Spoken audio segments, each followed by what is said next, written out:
எனது அன்பு உறவுகள் அனைவருக்கும் வணக்கம்.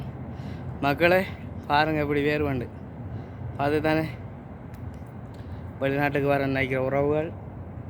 வெளிநாட்டுக்கு வரவேணான்னு சொல்லல, வந்தீங்கண்டா சம்பாதிக்கலாம், 4 பேரை மாதிரி நம்மளும் நல்லா இருக்கலாம். ஒரு சில பேர் நல்லா இருக்கலாம், ஒரு சில பேர் காலங்காலமாக அப்படியே வெளிநாட்டிலே வாழ்க்கையை விட்டு திரிக்கலாம்.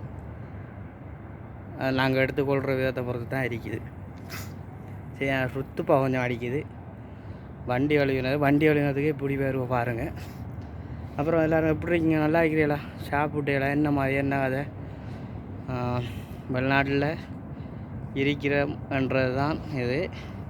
முடிவெடியெல்லாம் போய் தெரிஞ்சாருங்க, ஃபுல்லாக மொட்டை விழுந்து போய்த்து. என்ன காரணம்னா இங்கே வந்து சுடு தண்ணி அப்படி சூடு, அதால் இருக்கிற முடியையும் பாதுகாத்து கொள்ளலாம். போய் திரும்பலைக்கு நீ ஊருக்கு போகக்குள்ள நல்ல வயதாகிடும். இப்போ 40 வயது ஆகிட்டு, இன்னும் வெண்ணத்தை வயது ஆகிறது. பேர பிள்ளைகளையும் காண்ற வயதில் பிள்ளைகள்லாம் இருக்குது.